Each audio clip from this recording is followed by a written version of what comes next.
Iran की ओर से पेश किए गए शांति प्रस्ताव पर अमेरिका की ओर से समझौते की कोई गुंजाइश नहीं दिख रही है। अमेरिकी राष्ट्रपति डोनाल्ड ट्रंप ने हॉर्मुज स्ट्रेट को खोलने और नाकेबंदी को पूरी तरह से खत्म करने के प्रस्ताव को ठुकरा दिया है। यही नहीं, ट्रंप ने यह भी कहा है कि बहुत बड़ा तूफान आने वाला है और जो आने वाला है उसे कोई रोक नहीं सकता।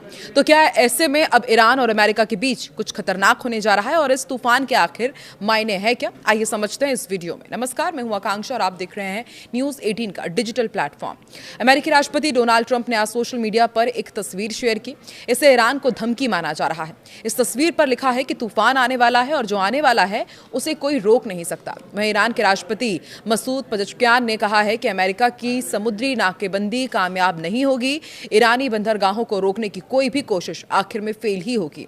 उन्होंने नेशनल पर्शियन गल्फ डे के मौके पर कहा कि इस तरह की नाकाबंदी अंतर्राष्ट्रीय कानून के खिलाफ है और इससे दुनिया की शांति पर भी असर पड़ता है। दरअसल एक्सियोस को दिए गए एक इंटरव्यू में ट्रंप ने सीधी सैन्य कार्रवाई के बजाय इस नाकेबंदी का बचाव किया था और इसे ज्यादा असरदार बताया था। साथ ही साफ कर दिया कि जब तक ईरान अपने परमाणु कार्यक्रम को पूरी तरह बंद नहीं करता तब तक ये पाबंदियां और कड़ी की जाएंगी। उन्होंने कहा कि Iranian are choking like stuffed pig, वो बुरी तरह से दम तोड़ रहे हैं। उनके लिए हालात और भी बुरे होने वाले हैं। वो परमाणु हथियार नहीं रख सकते। ट्रंप ने दावा किया कि ईरान इस समय भारी दबाव में है और बातचीत करने के लिए काफी उत्सुक है। उनका मानना है कि उनकी सख्ती की वजह से ईरान अब घुटने टेकने लगा है और जल्द से जल्द मामला सुलझाना चाहता है।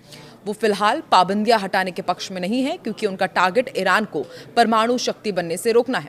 अमेरिकी राष्ट्रपति डोनाल्ड ट्रंप के मुताबिक नाकेबंदी अमेरिका के लिए एक मजबूत हथियार है जिसका इस्तेमाल वो ईरान से अपनी शर्तों को मनवाने के लिए कर रहे हैं। उन्होंने ये भी कहा कि ईरान समझौता करना चाहता है लेकिन वो ये नहीं चाहते कि वो नाकेबंदी जारी रखें, लेकिन वो नाकेबंदी हटाना भी नहीं चाहते। इसलिए वो नहीं चाहते कि उनके पास परमाणु हथियार हो। अब ऐसे में तेहरान की मांग क्या है वो भी आपको समझाते हैं। देखिए, ईरान की मांग ये है कि पहले उनके व्यापारिक रास्ते खोले जाएं, परमाणु मुद्दे पर बाद में बात हो। वहीं अमेरिका का कहना है कि पहले परमाणु कार्यक्रम बंद करो, तभी रास्ते खुलेंगे, तभी बातचीत आगे बढ़ेगी। अभी तक दोनों पक्ष ऐसी स्थिति में फंसे हुए हैं जहां कोई भी झुकने को तैयार ही नहीं है।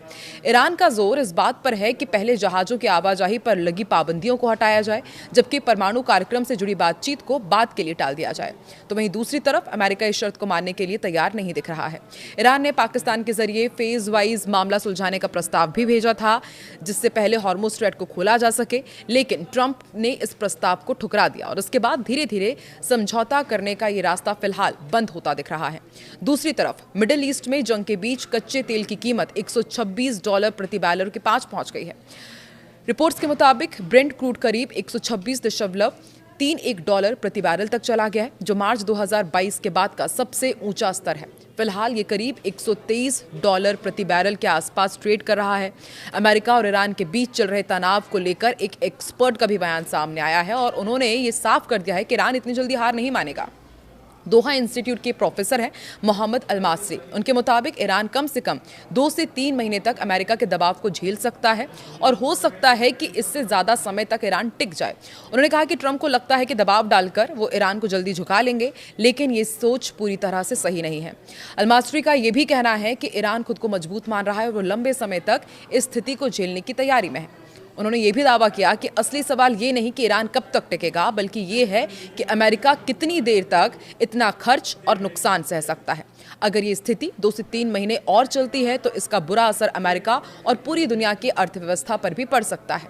ईरान इस लड़ाई को अपने अस्तित्व की लड़ाई मानता है, इसलिए वो नुकसान सहकर भी पीछे हटने को तैयार नहीं है। अमेरिका और ईरान के बीच चल रहा तनाव अब ऐसे हालात में पहुंच गया है जहां न तो पूरी तरह युद्ध हो रहा है और ना ही कोई समझौता हो रहा है। इसे आसान भाषा में फ्रोजन कॉन्फ्लिक्ट यानी कि रुकी हुई लड़ाई कहा जा सकता है। और जानकार ये कह रहे हैं कि अभी कुछ समय तक ऐसे हालात ही रहेंगे, लेकिन बहुत लंबे समय तक ऐसा नहीं चल पाएगा। ईरान अपने बंदरगाह लंबे समय तक बंद नहीं रख सकता क्योंकि इससे उसके अर्थव्यवस्था पर बुरा असर पड़ रहा है। वहीं अमेरिका भी लगातार इतनी बड़ी नाकाबंदी करना ज्यादा समय तक जारी नहीं रख सकता। इसका मतलब ये है कि फिलहाल हालात ना युद्ध ना शांति जैसे बने रह सकते हैं, लेकिन महीनों या सालों तक ऐसा चलना मुश्किल है। आपको क्या लगता है अब आगे इस जंग में क्या होने वाला है? कमेंट सेक्शन में जरूर बताएं।